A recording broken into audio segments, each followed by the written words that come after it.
रीवा में मानसून सत्र के साथ मूसलाधार बारिश ने जहां एक जनजीवन अस्त व्यस्त कर दिया है, वहीं दूसरी ओर सड़कों पर घूमते आवारा मवेशी मौत का कारण बन रहे हैं। संजय गांधी अस्पताल में आए दिन सड़क हादसों के सामने मामले आते रहे हैं, जिसमें कई लोग अपनी जान गंवा रहे हैं। बारिश के कारण सड़कों पर फिसलन बढ़ गई है, जिससे दोपहिया वाहन चालकों के लिए खतरा दोगुना हो गया है। मामला यह है कि सड़कों पर बेखौफ घूमते आवारा मवेशी इन हादसों को और भी गंभीर बना रहे हैं। मोटरसाइकिल फिसलने और मवेशियों से टकराने के कारण होने वाले एक्सीडेंट में लोगों की मौतें लगातार बढ़ रही हैं। भाजपा सरकार गायों और आवारा मवेशियों के संरक्षण के लिए तमाम योजनाएं लाती है, गौशालाओं का निर्माण करती है और उन्हें सड़कों में उठाकर गौशालाओं में पहुंचाने का दावा करती है, लेकिन जमीनी हकीकत इन दावों से कोसों दूर है। रीवा की अधिकांश गौशालाओं की हालत बद से बदतर है। इन गौशालाओं में मवेशियों के लिए ना तो पर्याप्त भोजन है और ना ही पीने का पानी। भूख और प्यास से तड़प तड़प कर गायें गौशालाओं में दम तोड़ रही हैं। इसी बीच कलेक्टर प्रतिभा पाल ने निर्देश जारी किए हैं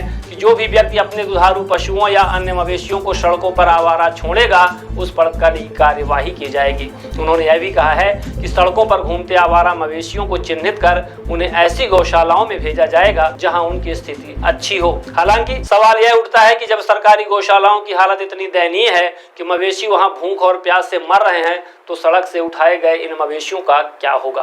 भाजपा सरकार की संरक्षण योजनाओं के बावजूद गौशालाओं की यह दुर्दशा न केवल चिंताजनक है, बल्कि सड़कों पर बढ़ती दुर्घटनाओं के लिए भी जिम्मेदार है, जहां आवारा मवेशी मौत के फरिश्ते बन चुके हैं।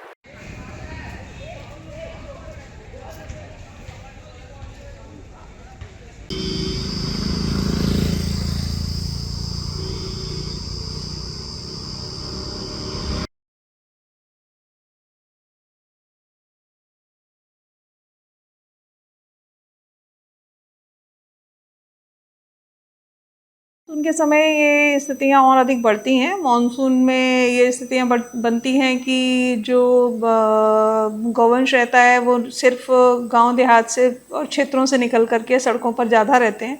इस कारण ये परिस्थितियाँ निर्मित होती हैं। हालांकि लगातार ये प्रयास किया जा रहा है कि जो अपने पास में बड़ी गौशालाएँ हैं वहाँ इन पशुओं को शिफ्ट किया जा सके, ताकि उनके लिए भी वो सुरक्षित रहें और जो लोग सड़कों पर चल रहे हैं उनके लिए भी एक्सीडेंट का कारण ना बने। तो ऐसे केसेस में ग्राम पंचायतें और नगर निगम भी लगातार काम कर रही है। हालांकि ये संख्या बहुत अधिक है, खासकर अपने क्षेत्र में, तो इसके लिए लगातार प्रयास चल रहे हैं। इसमें जन जागरूकता, समझाइश, कार्रवाइयाँ तीनों सभी एक साथ चल रही हैं। FIR के निर्देश दिए। अगर कोई ऐसा केस बनता है जहां लोग जानबूझ करके अपने पशुओं को छोड़ रहे हैं, दुधारू पशुओं को छोड़ रहे हैं या अपने गाँव के आगे की सड़कों को अवरुद्ध कर रहे हैं, तो उनके विरुद्ध कार्रवाई होगी।